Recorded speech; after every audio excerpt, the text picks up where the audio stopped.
I didn't have an easy experience. I didn't come in as a top-rated recruit.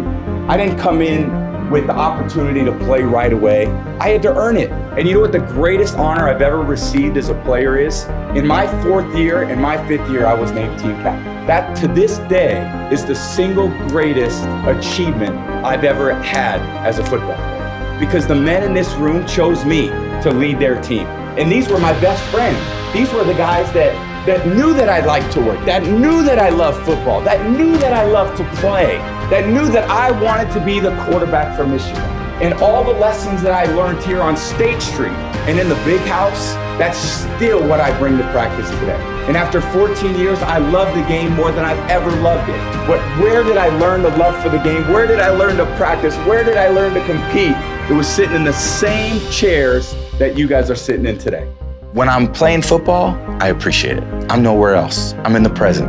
It's probably the best part about my life is that to be in the present. You talk about how do you enjoy your life? How do you find balance, right? It's to live in the present. To live like a kid. Like, why do kids have so much fun? Because they just care about what they're doing. And if we thought about what we were doing all the time, and you do that when you're on the football field. It's probably the only place that I can really do that, when I really, truly am my authentic self. I mean, a lot of people see it. My close friends do. I think, a lot of it is believing in yourself and believing what you're capable. And I think as you grow up, there's a lot of people along the way that will support you. And there's, as long as you believe in what you're doing and you're doing things you love to do, then you can go out there and be the best at it. And that's, that should give you a lot of enjoyment, fulfillment in your life.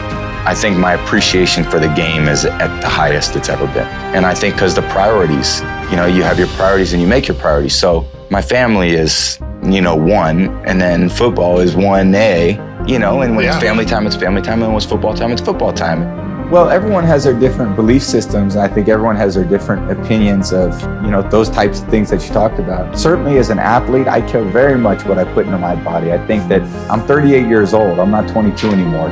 All those things are important, and all the little things add up to be big things. So when I'm trying to accomplish things professionally that, in a lot of ways, I'm in uncharted territory. So I've got to do things differently, and I got to evolve over time. I've got things that may have worked in the past, maybe don't work as you move forward. So the lessons that I've learned through my own trial and error, I think I'm at that point in my career, I'm very efficient with what I'm doing. So I try to eat healthy. I try to get the right amount of rest. I try to do the right types of exercise so I can be on the field and be available to my team. I try to be, as productive this time in my career as I was earlier. We all have experiences that we dream about and that we look forward to.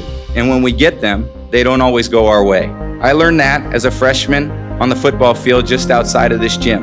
And again, I learned it as a second-year player who finally got a chance to play in college. Unfortunately, I learned it 3 weeks ago in our loss to the Giants in Super Bowl 46. But we've always been blessed with the support of my family and friends, and also with coaches that committed their best to me.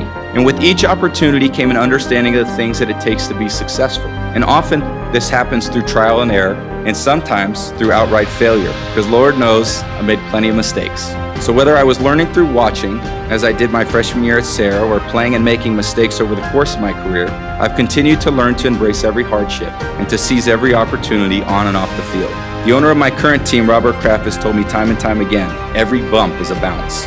So when I learned very quickly as a professional was that your job is always on the line. I'm in a what have you done for me lately type business. As in all businesses, there are disclosures. In investments, it says past performance doesn't guarantee future results. Well, that pretty much sums up the NFL. And there are always going to be younger and hungrier athletes competing to take your spot. I got my opportunity when incumbent starter Drew Bledsoe got injured in my second year. And all of the practices and meetings and time spent on these fields and in this gym and in those classrooms prepared me to take advantage of the opportunity. And 10 years later, after great success in my career, I wouldn't change a day in my life.